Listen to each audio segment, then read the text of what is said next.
राधे राधे दोस्तों, आपका स्वागत है आपके अपने चैनल भारत की कहानियाँ।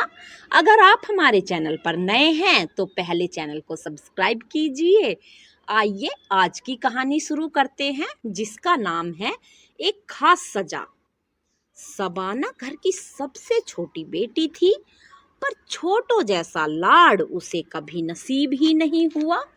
4 बड़े भाई और 2 बहनों के बाद जब वो पैदा हुई तो उसकी माँ की जान चली गई। उसके पिता एक नामची बिजनेसमैन थे, पर पत्नी के मारे जाने के बाद वो इस तरह अकेले हो गए कि उन्हें न तो बिजनेस की सुध रही और न अपने बच्चों की। दिन वे दिन बिजनेस डूबता गया, जिससे अमीरी के दिन गुजर गए और घर में खाने के लाले पड़ने लगे। घर का माहौल देखते हुए सबाना के 2 बड़े भाइयों ने फूलों की दुकान खोल ली, जिससे घर का खर्चा चलने लगा। देखते ही देखते बिजनेस बड़ा हो गया। चारों भाइयों की शादी हो गई और 2 बड़ी बहनें भी अपने ससुराल पहुंच गई। सबाना का परिवार बड़ा था, पर वो हमेशा अकेली रही, क्योंकि बचपन से लेकर आज तक उसे माँ के मरने और पिता के कारोबार डूबने की वजह समझा गया। इतने सारे भाई बहनों के बीच भी सबाना किसी की प्यारी नहीं रही। हालांकि सबाना ने हमेशा सबको अपना ही समझा। वो छोटी सी उम्र में पूरे घर का काम अकेले संभालने लगी, यहाँ तक कि भाइयों की पत्नियां भी काम में उसकी जरा भी मदद नहीं करती थी।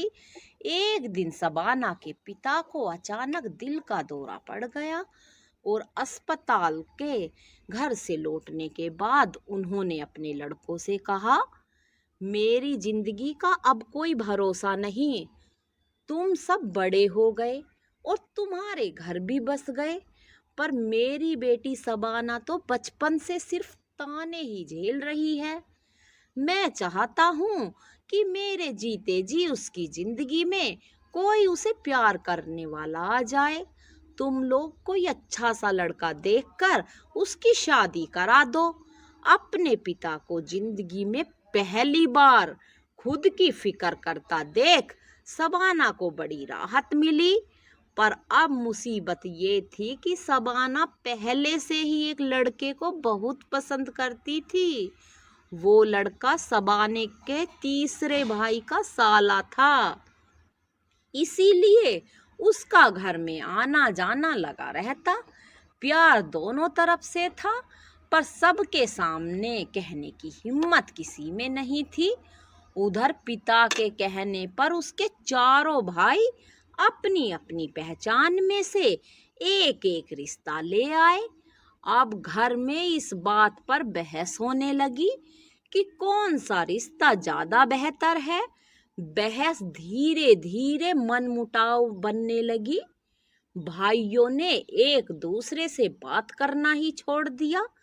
हालात ये हुए कि सबाना को अब तो सिर्फ पैदा होने के ताने मिलते थे, पर अब उसकी शादी भी सभी के लिए बड़ी समस्या हो गई थी।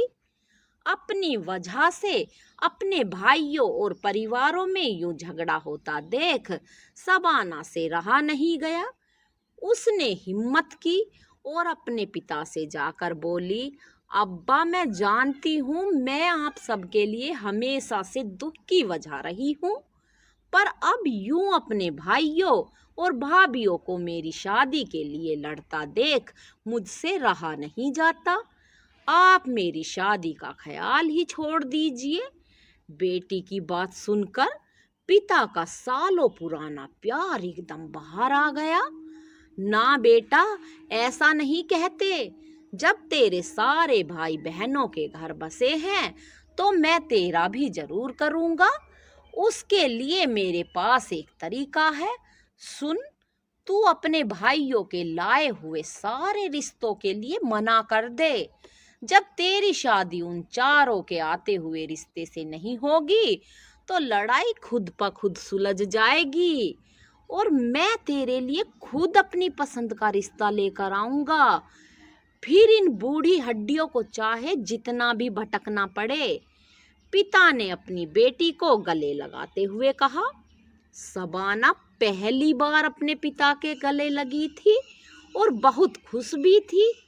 इसी खुशी के बीच शबाना ने अपने अब्बू को उस लड़के के बारे में बता दिया। अब्बू, मैं आपकी मर्जी के खिलाफ नहीं जाना चाहती। आप चाहें तो उससे मेरी शादी की बात चला सकते हैं, या चाहे तो मुझे इस बात के लिए सजा भी दे सकते हैं। शबाना की बात सुनकर पिता पहले से भी ज्यादा भावुक हो गए।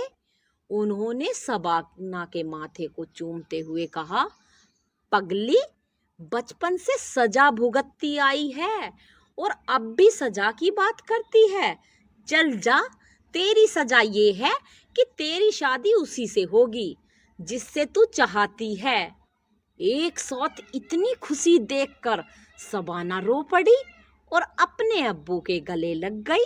शबाना के लिए अब तक की ये सबसे खास सजा थी, जिससे उसकी जिंदगी बदलने वाली थी। तो आज की कहानी यहीं पर खत्म होती है दोस्तों। कमेंट करके जरूर बताना ये कहानी आपको कैसी लगी। चैनल को सब्सक्राइब करना, अपना सपोर्ट बनाए रखना। धन्यवाद दोस्तों। राधे राधे।